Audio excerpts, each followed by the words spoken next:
Corporation এবং পৌর councillor বৃন্দ, ভাই বোনেরা, আসসালামু আলাইকুম।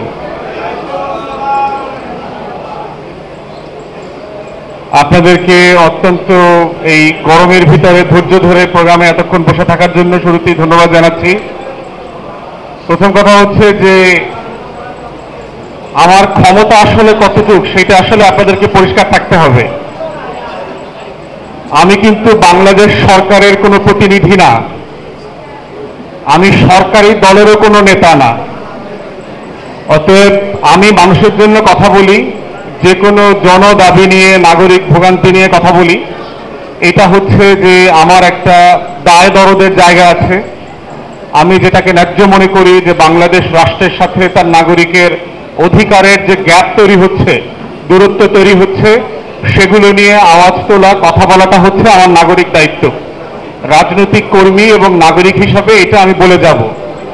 তো সেই জায়গা থেকে কাউন্সিলর ভাই বোনদের প্রত্যাশা আকাঙ্ক্ষাকে আমি সম্মান করি এবং বারবার এই জন্য আপনাদের সাথে আমি বিভিন্ন মিটিংয়ে আসছি। কিন্তু আমার ক্ষমতা সম্পর্কে আপনাদের কাছে খুবই পরিষ্কার ধারণা থাকতে হবে। আমি বাংলাদেশ সরকারের কেউ না এবং কাউকে কাউন্সিলর বানানো, অপসারণ করা, কাউকে মেয়র বানানো, অপসারণ করার কোনো ক্ষমতা আসলে আমার কাছে নাই। অতএব এই বাস্তবতাটা রেখে আমরা একসাথে কাজ করতে পারলে এইটা ভালো হবে আর কি। আপনাদের কাছে এটা পরিষ্কার থাকতে হবে। তাহলে আসলে আমি কি করতে পারি? আমি যেটা করতে পারি সেটা হচ্ছে প্রেসে, গণমাধ্যমে আপনাদের পক্ষে ন্যায্যতা তুলে ধরে কথা বলা। যে বাংলাদেশের অন্তর্বর্তীকালীন সরকার দায়িত্ব নেবার পরে আগস্ট সেপ্টেম্বরে একের পর এক প্রজ্ঞাপন জারি করে প্রশাসনের বিভিন্ন জায়গা থেকে যে নির্বাচিত প্রতিনিধিদেরকে অপসারণ করলেন, এই সিদ্ধান্তটা কেন সঠিক না এবং এই সিদ্ধান্তটার কারণে আমার দেশের যারা প্রান্তিক জনগোষ্ঠী আছেন তারা কিভাবে ভোগান্তির শিকার হচ্ছেন প্রতিদিন, সেই বিষয়টা আমি আমার জায়গা থেকে তুলে ধরতে পারবো।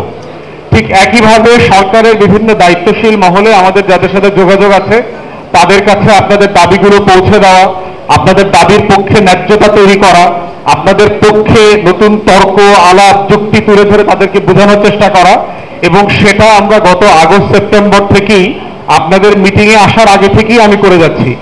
আপনারা হয়তো দেখেছেন এর আগে যিনি আপনাদের এই ডিপার্টমেন্টের স্থানীয় সরকারের যিনি দায়িত্বে ছিলেন মরহুম উপদেষ্টা হাসান আরিফ স্যারের সাথে আমি লম্বা মিটিং করেছি, করে তাকে আমি বোঝানোর চেষ্টা করেছি যে এই সিদ্ধান্তটা কেন ঠিক হয় নাই। কিন্তু ওনার মৃত্যুর আগে তো ডিপার্টমেন্টও চেঞ্জ হয়ে গেছে, উনিও ইন্তেকাল করেছেন। তো সেই বাস্তবতাটা মাথায় রেখে আপনাদের সাথে আমরা একসাথে কাজ করব, এটা আপনাদেরকে মাথায় রাখতে হবে। দ্বিতীয় কথা হচ্ছে যে অন্তর্বর্তীকালীন সরকারের কাছে আমরা যে দাবিটা তুলেছি গত নভেম্বর ডিসেম্বর থেকে, আমরা বোধ করছি যে এইরকম একটা জনগুরুত্বপূর্ণ বিষয় ডিল করবার জন্য এই সরকারের এবং স্থানীয় সরকার বিষয়ে যিনি উপদেষ্টা আছেন তার টিমের 7 মাস 8 মাস লাগবার কোনো কারণ নাই। এটা খুবই একটা যৌক্তিক কাজ, খুবই আলোচিত একটা ব্যাপার এবং এটা করাটা খুব স্বাভাবিক এবং এটার জন্য এত সময় নেবার কোনো প্রয়োজন ছিল না। এবং আমরা বারবার বিভিন্ন মিটিংয়ে যেটা বলেছি যে এটার কাঠামোটা কি হতে পারে, আলোচনাটা আমরা বলছি না যে আপনার যে 5000 প্লাস প্রায় 5600-5700 কাউন্সিলর আছেন তাদেরকে ঘুম থেকে উঠে প্রজ্ঞাপন দিয়ে আবার সবাই কাউন্সিলর বানায় দেন। আমরা এখানে নীতিমালা প্রস্তাব করেছি যে জনগণের ভোগান্তি কিভাবে হচ্ছে বিভিন্ন এলাকাগুলোতে এবং সেটাকে অ্যাড্রেস করবার জন্য সরকার কিভাবে একটা উপকমিটি করে একটা নীতিমালা প্রণয়ন করে এই সমস্যাগুলোকে অ্যাড্রেস করতে পারে। এবং সেই জায়গাতে ফ্যাসিবাদ বিরোধী আন্দোলনের জায়গা থেকে এই বিরোধী দলের প্ল্যাটফর্মগুলো থেকে কারা কারা নির্বাচিত হয়েছেন, স্বতন্ত্র নির্বাচিত হয়েছেন, সেই মানুষগুলো যারা ফোরফ্রন্টে ছিলেন আন্দোলনে, সংগ্রামে, তাদেরকে কিভাবে প্রশাসক হিসাবে যদি নিয়োগ দেওয়া হয় তাহলে রাষ্ট্রেরও উপকার হবে, স্থানীয় প্রশাসন ব্যবস্থা প্রাণ ফিরে পাবে এবং আমাদের যে প্রান্তিক জনগোষ্ঠী আছে তাদের ভোগান্তিটা কমে যাবে।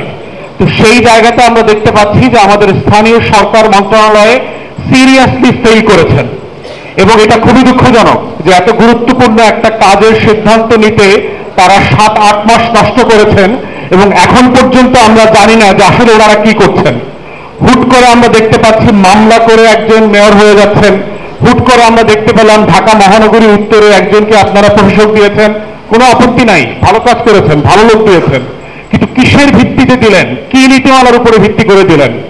একটা রাষ্ট্র তো আমার ইচ্ছা অনিচ্ছার বিষয় হতে পারে না, যে আমার মনে চাইলো আমি দিলাম, মনে চাইলাম না দিলাম না। এটার নাম তো রাষ্ট্র না।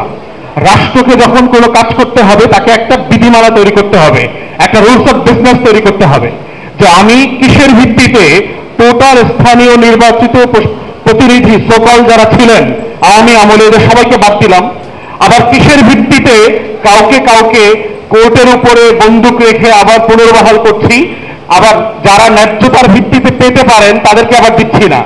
তাহলে এই যে অসংলতা আছে, আমরা বারবার দাবি করেছি যে অন্তর্বর্তীকালীন সরকারকে যে জনদাবিকে মাথায় রেখে, জনগণকে মাথায় রেখে, যেই বাংলাদেশ 2 রূপকল্পের জন্য আমরা লড়াই করেছি, দায় এবং দরদের রাজনীতিকে মাথায় রেখে সেই জায়গাটা বিবেচনা করে একটা উপকমিটি করা এবং বিধিমালা তৈরি করে ইমিডিয়েটলি যাচাই বাছাই সাপেক্ষে এই কাজগুলো করা।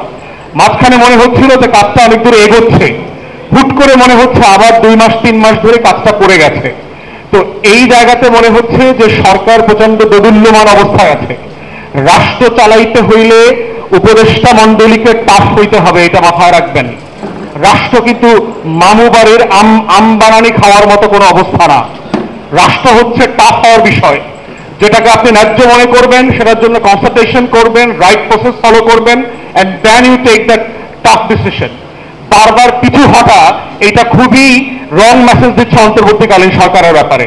তাই আমরা বোধ করছি প্রফেসর ইউনূসের সরকার এবং স্থানীয় সরকার বিষয়ে যে দায়িত্বপ্রাপ্ত উপদেষ্টা আছেন, আমলারা আছেন, তারা ইমিডিয়েটলি অনতিবিলম্বে এই থানাই ফানাই করা বন্ধ করে সিরিয়াসলি একটা উপকমিটি করবেন, করে বিধিমালা তৈরি করে এই যে 1700-1800 ফ্যাসিবাদ বিরোধী আন্দোলনের কাউন্সিলররা ছিলেন তাদেরকে প্রশাসক হিসাবে নিয়োগ দেবেন। এই ব্যাপারে আর কোনো সময় ক্ষেপণ করবেন না আল্লাহর হস্তে। সারা বাংলাদেশে আমরা সফর করে যেটা বাস্তবে দেখতে পাচ্ছি, প্রত্যেকটা প্রশাসনিক সার্ভিস সেবা যেটা ছিল নাগরিকের, সেটা ব্যাপকভাবে ভেঙে গেছে। বাংলাদেশে যুদ্ধের সময় 71 সালে এইরকম আমার স্থানীয় সরকার প্রশাসন ভেঙে যায় নাই।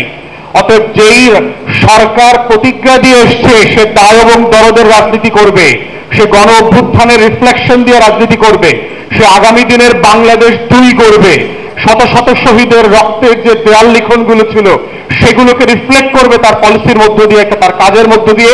সেগুলোর বাস্তবায়ন আমরা দেখতে পাচ্ছি না, যেখানে এই স্থানীয় সরকার ব্যবস্থা নাই এবং আমলা নির্ভর হওয়ার কারণে যেটা হয়েছে, প্রত্যেক জায়গায় আমরা দেখতে পাচ্ছি তৃতীয় চতুর্থ শ্রেণীর কর্মচারীরা এই প্রশাসনগুলো এখন চালাচ্ছে।